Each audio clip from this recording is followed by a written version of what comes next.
shall we tell them what we were talking about back there? What'd your wife tell you before you went on shore to Half Moon Cay? She said, I have some sunscreen for you. I said, I'm good. Yeah, I was only out there for like 20 minutes, and I'm scorched. You got a little burn, didn't you? Got a little burnt, yeah. Did you do anything out there, just hanging? No, I feel like I've just been eating the whole time I got on the boat. Me too. And, of course, we walked out on the little island out there. First thing we did is like, hey, well, let's go get something to eat. Maybe while we're on the beach, we'll eat something. I don't know, get a snack on the way back. I mean, I think it's just this. I'm going to blame it on the rocking of the boat because I just want to eat too. Yeah. And is this not great food on this ship? Yeah. I do that when I get bored too. When I get bored and there's so many of those movies you can watch. I'm like, I've seen Angels and Demons 100 times, so I'll just eat something. What is your favorite snack? My favorite snack? Your favorite snack? Whatever's easy and cheap. Probably something terrible. My favorite snack, I don't know. Like when you're at home and you know it's in the cupboard and that's what you go to get, like popcorn or nuts or, something. My wife's going to punch me in the face if she sees this and I forget what my snack is. I love Twizzlers. I'll do Twizzlers. Oh, yeah. Okay. And I'll regret it. Oh, you know what I love? I love these little Chex Mix things they got now. These little Chex Mix buddies. Y'all know what I'm talking about? Little powdered. Oh, those are the devil. No, wait a minute. The Chex that you make at Christmas time? Like the No, these are like powdered sugar and probably all kinds of other things in there. Oh, I need to find those. Pretty bad, yeah. Woo. I get them at truck stops. Well, do you go to Buc-ee's? I love Buc-ee's. Who likes Buc-ee's? Yeah. Woo! Yeah. Every time I go in there, I'm like, wow, what are all these people doing in here? And Shopping. I spend like an hour in there. I'm like, oh, this is why. This place is incredible. It's got beef jerky and beef tenderloin sandwiches that are so good. Yeah, big old sandwich. burritos as big as my head, for like. Of course, again, eat something. I'm not even hungry. I'm eating in here. What's wrong with me? But you keep fit. You sat on the stage, which just made me so mad at myself because I brought my resistance bands, those stretchy resistance bands because I'm trying to be stronger, bodily wise. But have I lifted them out of my dadgum suitcase? No. But you said you went and worked out. Is that something you do every day? If I don't work out every day, I feel terrible. I feel like I slow down a lot. And my wife gets on to me. She's like, you gotta rest. You gotta take a day off. You gotta take it off. I'm like, man, if I lay down and get sedentary is the word, right? Right. If I feel that way, I feel it's a compounding problem for me. I gotta stay moving. So up on the treadmill, moving. That's a funny, kind of like running on a treadmill when you're drunk. Which I'm not saying I've done that before, but no. But not anymore. Huh? Especially with the boat rocking. You're looking great. Have you been on a cruise before? Have you done this particular one? I did one. I think it was this one. I did one 2016, 15. On this one? 15. You were there? Yeah. What? So this one? No. What? I don't think it was this one. Yeah. Oh, it was something else. Oh. Okay, that's right. Yeah, that sounds familiar. Yeah. Well, we're glad you were on our cruise. Hey, this is a great cruise. Thank you. Yes, it is. I appreciate y'all. It really is. It's been a great experience. So you just kind of have to cram a little bit because you just came on yesterday or the day before, but you're going to hang with us until tomorrow, obviously. Yeah, 7 o'clock in the morning. Yeah. got a little bit of R&R in. Yeah. What's your favorite thing to unwind? What do you do to just relax? Ooh, my favorite thing to unwind. I like to do hot Pilates, hot yoga. Do you really? I like to do that. I know that's not like really unwinding. No, I think it is. But it's so good for the joints and skin and everything. Kind of meditating and I love that. My daughter, I got her for Christmas. I got these what's called aerial silks. I don't know if y'all ever heard of those. It's basically this big giant structure that has these acrobatic silk. Oh, like Cirque du Soleil. Yes. Okay. And I have found that those are quite fun. You just kind of lay your body over it, fold over, and just kind of let your hips hang. Anybody that has any kind of back or knee thing like that, just letting your body hang from. And I know it looks silly. I know my daughter's going to walk in there one day and just snap a picture of it. And be like, don't mind me, just hanging out. I'm just hanging Dad's upside okay. down. But it's true. The older we get, all of us get. I mean, people say you've just got to keep up your routine and keep up muscle strength and all that. But you were keeping up with new music. Yeah. You sang the song last night, didn't you? I did, yeah, the new single, yeah. Broken Hearted? Broken Hearted, yeah. Cool. Ain't nobody broken hearted in country music anymore, yeah. It's it gripes a little bit in a playful way. It's just playing around with, everybody's having a good time in country music, and I don't have anywhere to go to be miserable. It used to be a tear in my beer genre, and now we're all partying. I don't know.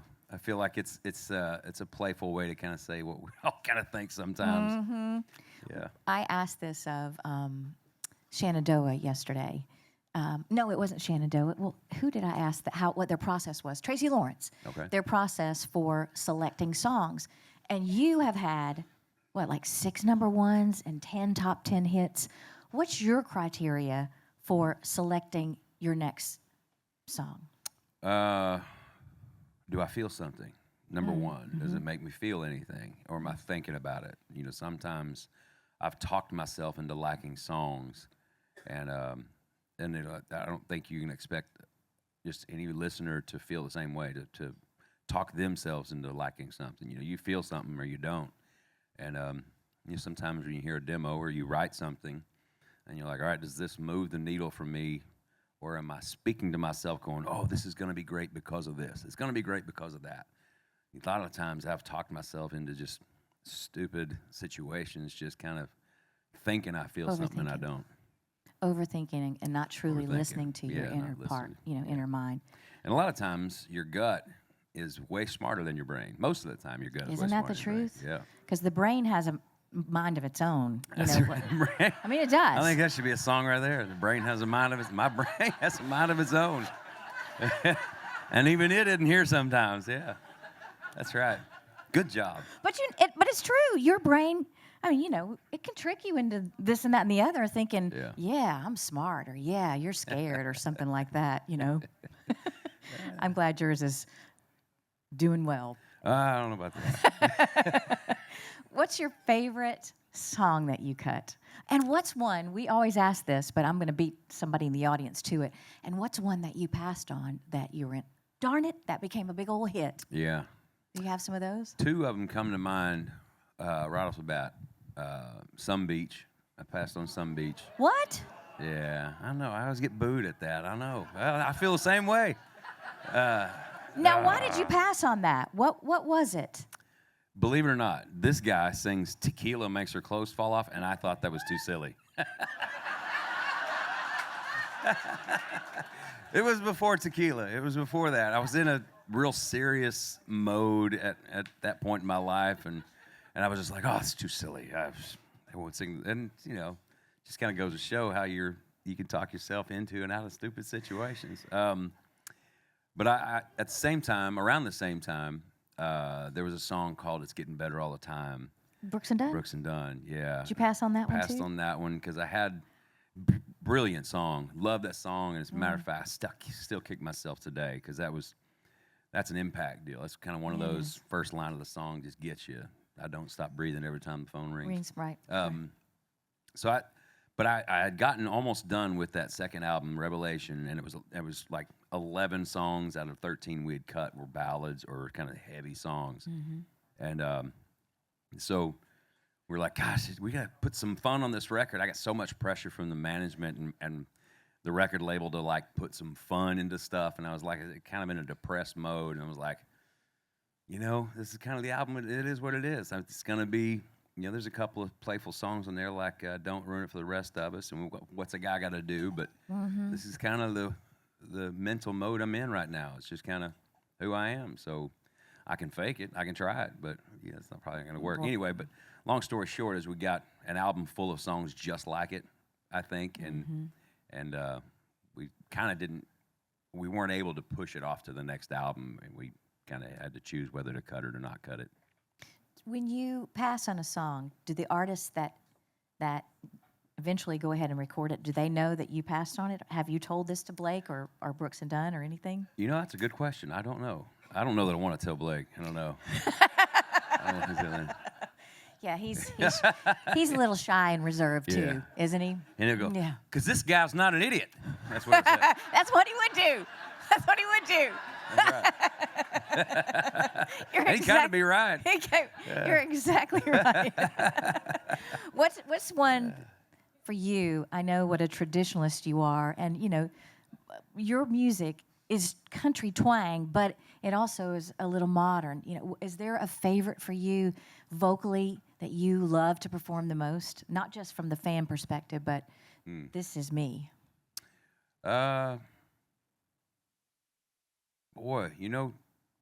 that's a good question. I could complicate the crowd out of this. I like to sing Broken Heartsville for a lot of reasons. It's because it's been one of my favorite songs that I've ever done for a long time. And it was kind of that way in the studio when I sang it. It just kind of felt natural. Felt like, this is my song. This is how it's gonna go, and still feels that way 20 years later.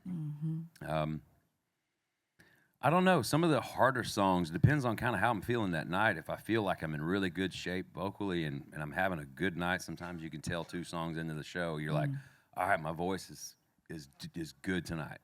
I can do some, extra things tonight. Then the harder songs are the ones I prefer, the really hard, rangy songs. Melodically, yeah. But some nights I just get lazy, and I'm like, I don't want to do the hard ones. Let me get just Broken Heartsville times 25. Just do that 25 times. Just sing that over and over and over again. Yeah. What do you do to vocalize? What do you warm up every day, or? I do. I started warming up differently. I went from doing a shot of whiskey. That was a warm up for a lot of years. And I changed that up and started doing, these actual, technical warm-ups where you do scales and all that kind of stuff. I'm like, okay, that works a little bit. But my guitar player showed me this new kind of warming up that works really, really well. It's kind of hard to describe. You kind of have to do it. I don't want to bore you guys with the details, but it works really well. I like to see it. It's kind of like you hum. Yeah, and you kind of find a place that scratches in your throat, and you kind of hum that vibration out of your voice, and you kind of do that in different places. All the way up the scale. All the way up, and then eventually you can kind of go into falsetto really easily, and you kind of go back and forth like a siren, and it's like that's the condensed version. It usually takes about 45 minutes. But that's good when that's your toolbox. Your voice is your toolbox, and you are taking care of the gifts that you have. Yeah, that's really good because you have been. We were talking in backstage, and I guess I talked to you right when you first came on the scene. I mean, I met you 20 years ago. It doesn't seem right. I know. You're not 20 years older. No, I'm not. No. My wife would agree with you. Your wife would agree with me? She never thinks I made it out of 8th grade, yeah. Kind of didn't, yeah.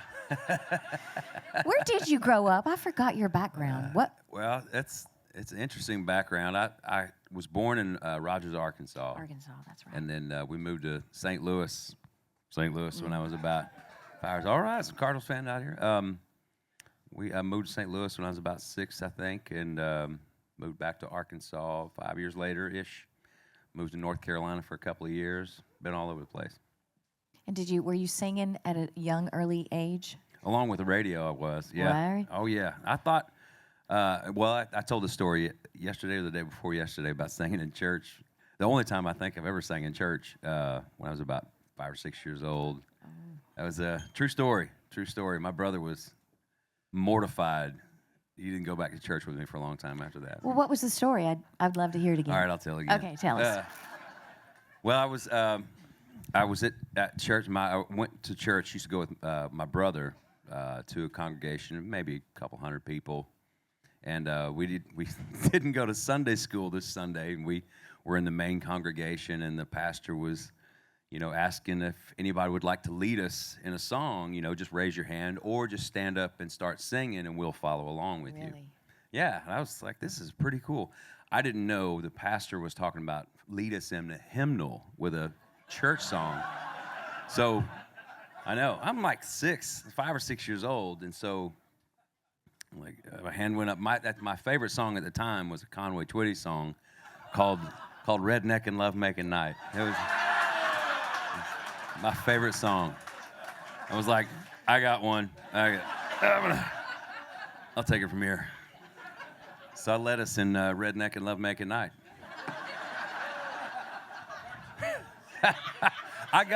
I didn't know the joke was on me. I didn't know it was a funny thing until everybody started laughing. I was like, oh, I'm in trouble. Oh, This is gonna be bad. This is gonna, whoops. So funny. Yeah, accidentally. I didn't mean it. So you have the one brother. What are other siblings that you have? I have an older brother and I have a younger sister. She's 10 years younger and she has Down syndrome, so she's back at home with my mom. Yeah. So you are the middle child. I am the middle child, the screaming for attention middle child. Me too. Still screaming for attention. Yeah. But anybody out there a middle child? Yeah. Oh yeah. About half. Yeah. I got this candle from my sister, who's the oldest, and she said, it was a candle called Middle Child, and it said, "Go ahead and dye your hair purple because no one will notice anyway." But I didn't. Did you? I mean, it wasn't like that at my house. I was, was it like that at yours? Were you truly the middle child? The syndrome they say. Well, I was the baby for a while until my little sister was born. Yeah, I don't know. It's kind of hard to tell. I don't know. Yeah. My childhood was so weird. I don't know. I tell Heather all the time. She'll have a situation that comes up with the girls, and she'll go, "Now, what was this like from when you were a kid? What would your parents have done?" I'm like, "Oh, don't even ask what my parents would have done because this would have been a totally different situation." Like, it was just different. Yeah. You got two. I remember my mom got mad at my dad one time for playing music, and she smashed his guitar in the hallway. This is no joke. I was like, I think they're fighting. And then pieces of a guitar flew out of their bedroom. Like, I'm sure they're fighting. It's really on. That's his guitar. Wow. Yeah. So my dad was a musician too. Well, for a short amount of time. Minute, yeah, for a minute. Not after that. But he was a player. I mean, you talked about, that was your pawpaw, or was that your daddy that we spoke about last time? Both, yeah. Both. My dad, he was a musician. He was a truck driver, and he was actually security guard at Busch Stadium in St. Louis when I was a little kid. He'd play on the weekends, and he'd bring me sometimes to a couple of places that I should never have gone. Couple of places. I used to like the VFW halls because it was an older crowd, and I was a littler kid, and of course they didn't mind I was running around there, but all the older ladies liked to dance with me. they taught me how to dance. Yeah, all the older ladies are like, "Come on out here on the dance floor, little. I'm gonna teach you how to jig." Who taught you how to sing, and who did you listen to? We all, if you're a singer or a performer, you steal stuff from people. You steal a little over here, you put a little over here, and it becomes your own thing. Who did you idolize growing up? Merle Haggard was my favorite. Merle Haggard and Randy Travis and George Strait. So I used to sing along with those guys. I would, pop a tape in. Tapes back then, y'all. Pop a tape in as a little kid, go to a pawn shop or a thrift store, whatever they have, little cheap cassette tapes. And every time I'd get a Merle Haggard tape, cheap little Merle Haggard tape, and try to sing just like him at 8, 9 years old. It was probably pretty funny. Learned how to play guitar without anybody really teaching me. Just learned how to play string by string to Merle stuff. When did you come to town? Well, Nashville, that is. And moved to Nashville in '97, in May of '97, after I had an independent record deal back in like '96, '97, and didn't do much, but I made a couple of music videos, and it kind of just gave me enough of courage to move to Nashville to seek out a major label deal and to actually get something going on. I don't think without that independent record I would have ever gone for it. I don't think I'd have ever left Arkansas. How long did it take you when you got to Nashville? What was the process for you? Did you know this is what I want to do? I want to get a record deal. I want to do this and I want to do that. Took a while. I for sure wanted to get a record deal. I didn't know anybody in Nashville. I moved there in '97 and I knew one person, and that's who gave me a place to stay for a couple weeks until I got my own apartment, and pretty much started from scratch. I mean, I talked to musicians that would play in places and say, how does somebody get started in this? And they would say, don't bother me, but if you get a chance to sit in with this person, go sit in with this person. I learned that no matter what you're doing, anywhere and everywhere you have an opportunity to sing. If you're a singer, take it. You should do it. Do it. Go anywhere and everywhere they ask you, and they'll allow you. And in doing that, I kind of met a lot of people that would give you advice here and there and say, you know, you need to make a demo, or you need to go get, you know, in a meeting or with, you know, a publisher. You can start writing songs with people.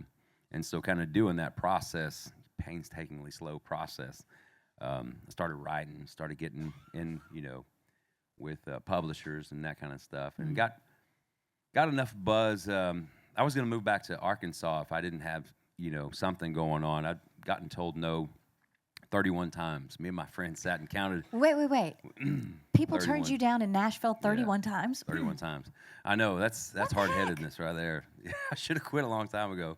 I sat down with my friend, a guitar player who couldn't make it to this trip, but we sat down at a truck stop in Millersville, Tennessee, just depressed, just had done publisher meetings, had met with record labels, had a record label president fall asleep while I was performing in his office. It was just me, my guitar player, and him, and he sits back in his chair, and he's like, and I was like, damn, that is my job. I want that guy's job right there. You have one job, to sit there and just listen, and you can't even do that. By the way, that guy became the president of the label that I was on years later. I was like, did you tell him? Did you remind him of that story, or should you not? I reminded him of a lot of his bad decisions. Shenanigans, huh? Yeah. To fall asleep. What does that do to you as an art? I mean, that makes me mad for you. It made me mad, yeah. Yeah. I mean, that's just not respectful. Had another guy offer my guitar player a job in front of me, too. I was playing. He's like, you know, if you're looking for a job, man, Brad Paisley needs a guitar player. And I was like, I'm standing right here, man. You could at least wait till I leave the room. What am I, chopped liver? Yeah. Well, Joe, that's just not right. That's Nashville. I mean, that's the honest God truth. That's how Nashville is on a daily basis. There's nothing new about that. They just, you know, the industry's filled with people that are unaware of what humans are like, you know, and they forget how to be humans, and they go into town and they act like sharks, lifeless little sharks, and that's why I live in Texas. That's right. Not to say Texas doesn't have its sharks, but by God, I don't have to be there if I want to. Well, it has. Nashville has changed. It has. So much. And the music business, when you came into it, you know, it was not the Spotifys and the Apple Music and all of that. It was true records and CDs and true collaborations and production deals. Yeah. You know, they would. How did you get your deal? Would you talk about that a little bit? Yeah. Well, I had. After that independent record, some time went by, and I did all these meetings. I had all these experiences, and I'm like, man, I am not doing it right, or I'm not good enough to do this. I don't know. But I was just on the verge of like calling it quits. Like, man, I'm not meant to do this. Not good enough to do this. Then I gave it 6 weeks. I told my friend, I'm like, I'm gonna start looking for a job back in Arkansas, and I'll give it 6 weeks. Something doesn't happen between here and there, I'm out. And man, it wasn't a week later, Brent Rowan called and said, I got a hold of your demo, and I'd love to sit down and talk with you. Are you kidding? I was like, holy smokes. Brent Rowan's phenomenal session player for years and years, played a lot of signature licks on all your favorite records, I'm sure. And he's a wonderful human being. And so I met with him, and he said, I think I can get you a deal. And so we went into Giant Records. And Giant Records. Giant Records. Not heard Doug about Johnson. that in a long. Yeah, Doug Johnson. Neil McCoy was on Giant Records there. He was. Yeah. That's true. So I went and met with Doug Johnson, and he offered me a record. Irving Azoff, manager of the Eagles, he came in from L.A. and they offered me a deal there. And Nashville, I was like, oh my God, I'm on a major label, gonna be a star. And this other guy was there that he was kind of fighting that. When are they gonna put my song out? This guy named Blake Shelton. Both of us sat there. We're sitting on Giant Records. We called it the Artist Protection Program. So sitting there without anything going on. It was just I'd go out to his house in Kingston Springs, and we'd get a little schnockered and complain about the music business like I'm doing now, and we complain about how they're doing everything wrong. If they just put our records out, we'd solve their problems. Yeah. But that's the truth. That's the truth. And I think that's the heartache. A lot of the music business, the heartache. My husband was an artist for a while, but and a record that he cut never got played. Yeah. You know, they just can things. You know, if they don't have a dog in the hunt, At least that's what happened with my situation with my husband. Yeah, they'll do all kinds of shady stuff like that. That's why I say it's full of sharks, people that forget how to be human beings. And when I got signed on Giant Records, I sat there for a year or two, getting better, writing, playing at little places acoustically, learning what crowds are like, how to entertain crowds, how to talk to crowds, how to, get your feelings hurt and move on, and how to get better. And so we recorded a few things, and then Giant Records got swallowed up into Warner Brothers, and so they cut all the artists off Giant, except for Blake, who had just put out a single out called Austin, and was really screaming up the chart, doing really well. So they kept Blake, and they kept Neil McCoy, and I think they kept Neil. I have to ask Neil about that. And they kept me, and they kept 3 of the songs I recorded for this new album called Man with a Memory. And so they listened to these songs, and I remember my first meeting with the A&R person at Warner Brothers. Jim Ed Norman's a great human being, by the way. Yeah, that was the president of Warner Brothers, wonderful man. But I met with the A&R person, and she said, I think we should scrap all of this and start over and maybe go in a Rascal Flatts direction with you. Yeah? And I went, oh, what? No. Oh my God, this is gonna be bad.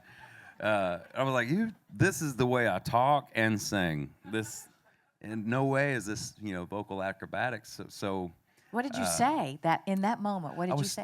I was stunned because I love Rascal Flatts, and I think those guys I could never pull that off. I could never. Well, that's not your. Do that. And so I thought she was misinterpreting how, my direction. Like I'm never gonna be that good like that. This is kind of more of a vibe thing. You kind of got to be a traditional guy to get, to get what I do. And she didn't see it that way. But I tell you what, and this is rare for the music business. Jim Ed Norman called me into his office when he knew that I was like, this isn't going to work.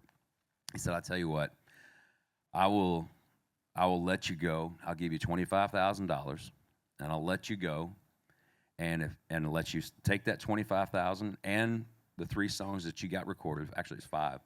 And take those 5 songs, get you another deal, and with those songs, and buy them back from me, basically, whatever I've spent recording them. And if that doesn't happen in 6 months, and you still want a record deal, come on back and I'll re-sign you. I have never heard anybody say that. Isn't that amazing? Never. I know. An amazing human being right there. Didn't have to do that at all. He could have just said, I don't want to let you go at all. He could have shelved me, like he said. He could have put me on a shelf until I saw it their way, and certainly wouldn't ever have to re-offer me a deal. That rarely ever happens. So by this time, I had generated buzz throughout Nashville in a lot of other ways and a lot of other labels. And the minute they let me go, there was 6 or 7 offers immediately from other record labels, including the guy that fell asleep. Did you go with his label? No. Okay. Did you ever tell him at that offer when he offered me? I was like, "Man, I'm gonna turn you down, and here's why."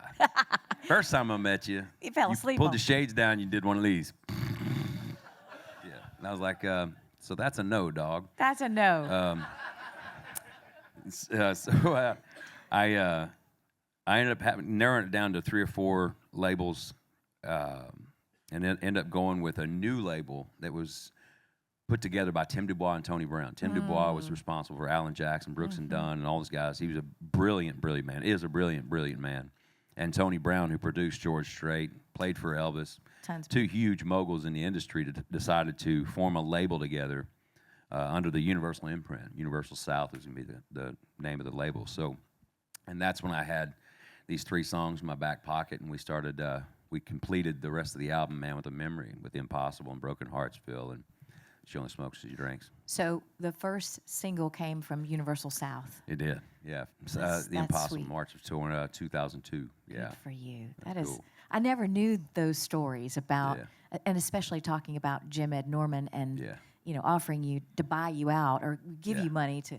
Gave me money to go away. That doesn't happen. Gave me the music to go away with, and all I just had to go pay him like $10,000 for each song that we used, and that was it.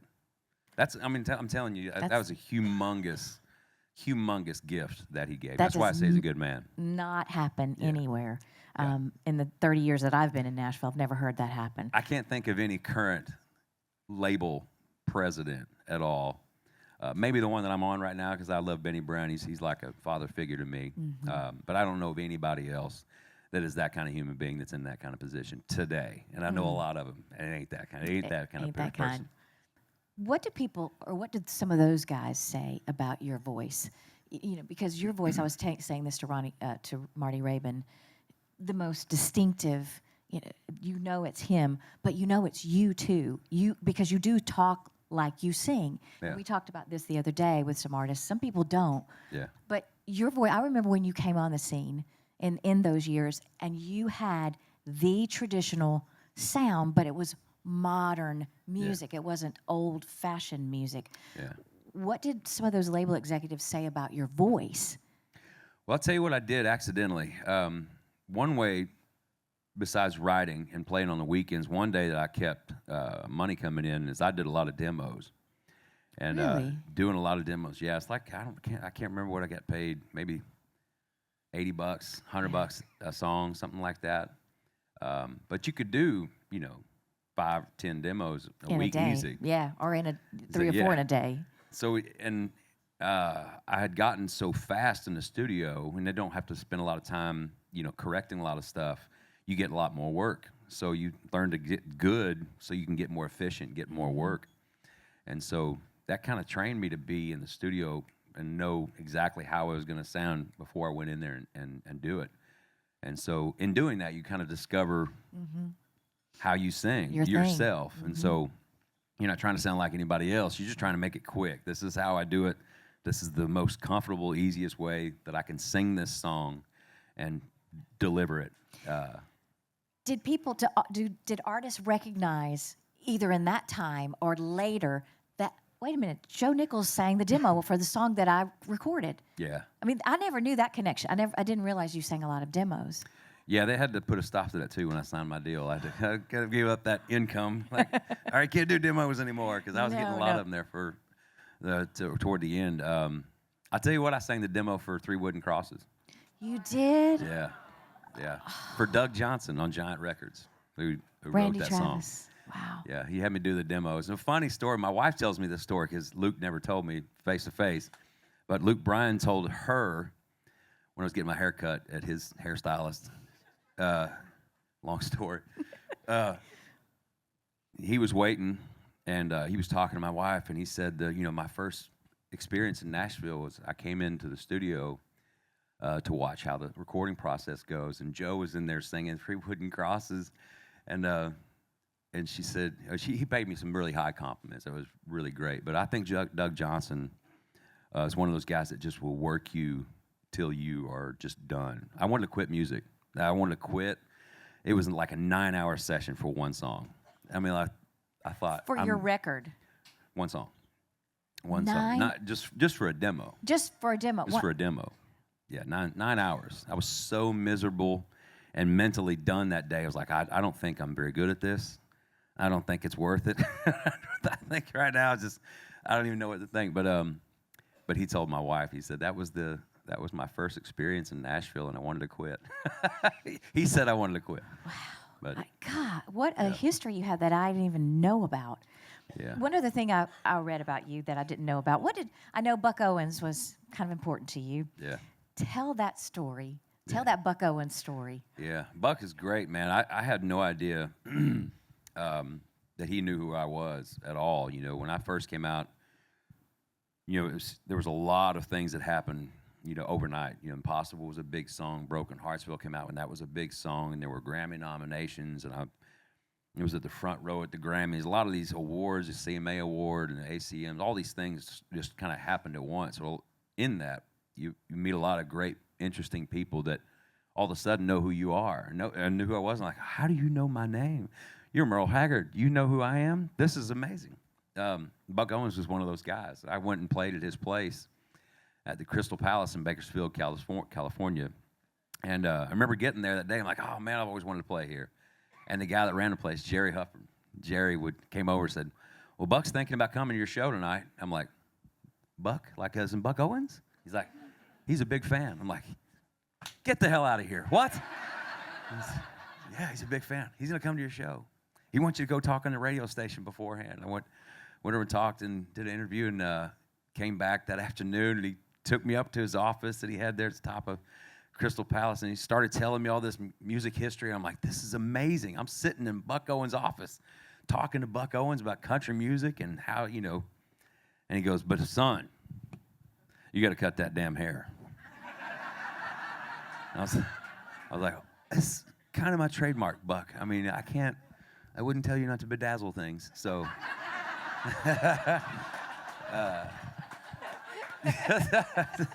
But you got to cut that hair. That's so funny. Yeah, he had a couple of, you got to cut that hair. And he would tell me over and over again. Every time, I played there a couple of times, and every time I come back, he's like, and the last time I saw him was at the statue, unveiling of the statue, the bronze statues at his place, Crystal Palace there.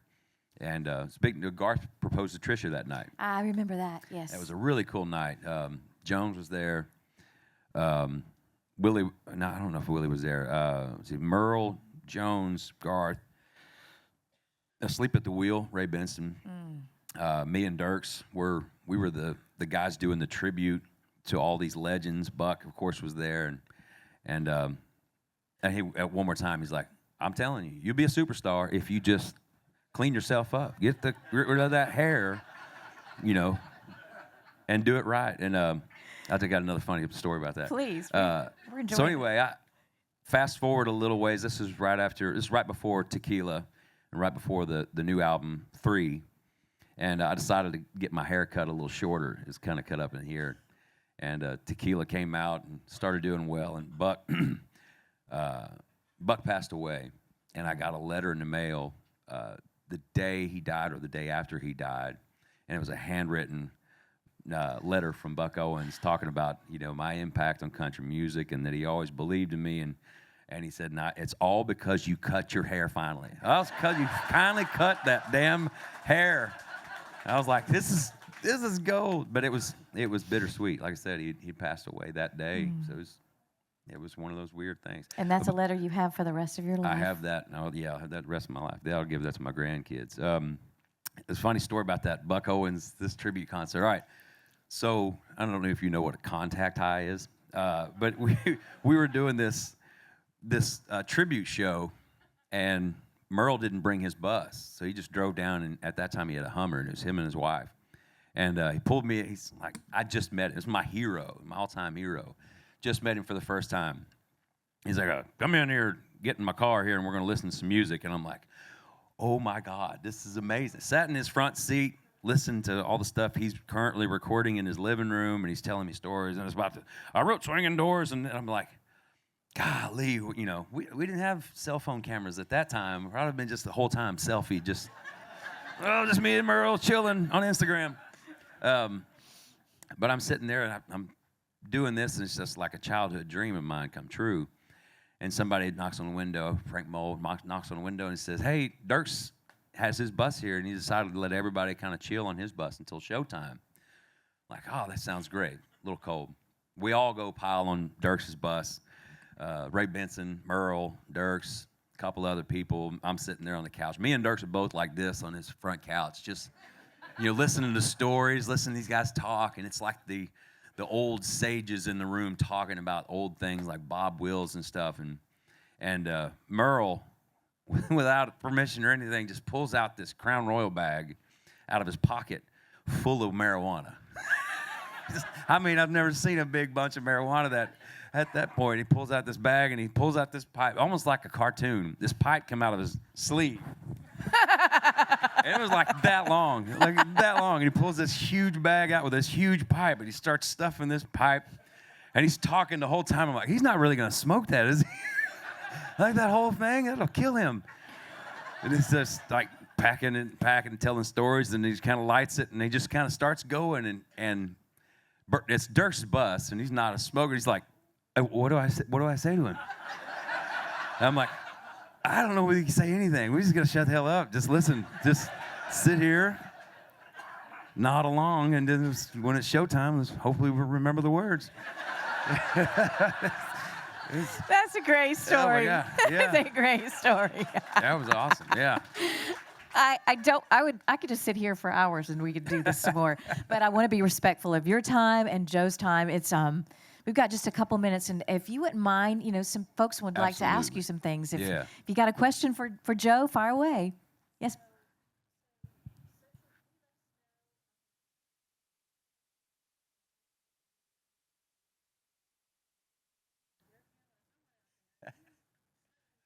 Yeah. Oh no, my pride. Joe, repeat her question so that the folks can hear. So she's asking about my social media post from the other day. What happened was I went to the studio in Nashville. Nashville got covered in 8 inches. Yeah, 8 inches of snow, like overnight.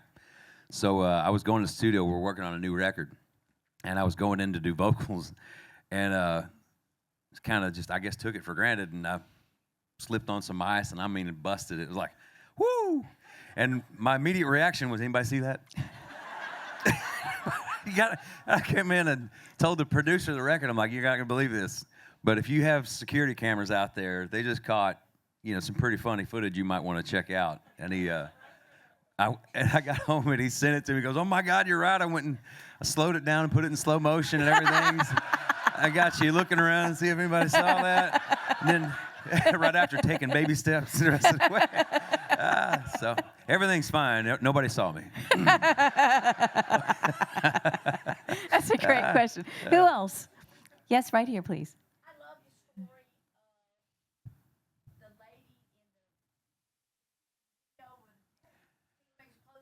Oh yeah. Oh yeah. The old lady in Tequila Makes Your Clothes Fall Off video.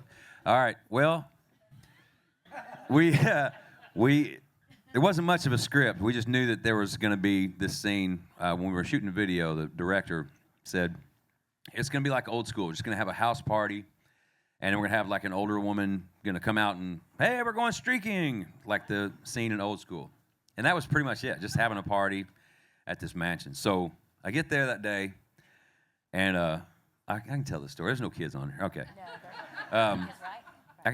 So I get there that day, and they're like, okay, we got the old lady, and she's way French, like from France. Not very good. Yeah, from France. From France. I think from France. She was very French. She not a lot of English, and and the production assistant was like quit that day. Production assistant to the director of the video. She's like, I'm out. I'm done. I'm not going to do this anymore, because she had to shave everything. This woman was wearing a G-string and pasties, and her thing was to come out naked and kind of do the, all right, we're streaking. Well, nobody told me that. Nobody told me that at all. It's like, we're just going to have a grandma that's going to come through the thing and just, we're streaking. I'm like, that's great. It'll be funny. It'll be, they're going to do some blurring out. But this lady, she came up and she goes, I quit. I didn't sign up for this. This is not what I went to school for. I'm not going to shave this lady for this video. And I'm like, oh, what are we in for? Oh, this is going to be a day. So we get up to the scene. It's the evening, and everybody's had a great time all day. And she's been pretty fun. She's acted like the little old grandma the whole time. And man, when she came out, the first cut, she came out and she was totally naked. And I was like, I'm like, oh my God, I think they wanted you to wear something. You're not supposed to just, woo! Somebody let her loose, y'all. I don't know what happened. And she did that, and yeah, I think I wasn't the only one. And the video is the surprise. That's a real like. That's not a, oh, my grandma's naked, y'all. It was like, oh my God, somebody has let this woman out naked. Oh my God. When we were done shooting that scene, because that was the final scene. I hope so. Everybody was done. Everybody, oh, we're done. There was a big pool, and everybody's kind of doing the rap part and everything, and she just started swimming in the pool naked. Like, she wasn't like, okay, it's time to put some clothes. She was like, I don't care. I'm going swimming in the swimming pool. I don't care. And she did, like backstroking, just, woo. Anybody want to join me? This is nice. This is nice. It was like that. What's that? She might have had a Crown Royal bag. I don't know. Could've. She's French. I don't care. Oh my gosh, that makes my cheeks cramp. We're gonna have to say goodbye, as bad as I hate to, but I don't. Hey, did you have one? Yeah, I got one, but before you do that, you love Merle. I do. So I met a sweet lady on this named Wanda. Uh-huh. Oh, I love Wanda. 94 years old. She's right behind you. Oh, yeah. She got a great story about meeting Merle Haggard in a bar when she was 15 years Really? old. Oh, yeah? Really? That's awesome. Maybe take a minute after. I would love that. I think we met last night. You're looking great, darling. And you should get a T-shirt, Joe, that says "I'm with Wanda." I'm with Wanda. That's Yeah. right. Wanda was right here. Okay. You have been amazing. Thank Have you. y'all enjoyed this? Thank y'all. Yes. Thank you. Be on the lookout. Be on the lookout for new music from Thank Joe y'all. coming up in a little bit. So, what's your website again? Website, JoeNichols.com. JoeNichols.com. Just look for the me slipping on the ice, whatever that one is. That's my most recent one. Joe Nichols, we love you. How about a big hand for Joe? Thank y'all.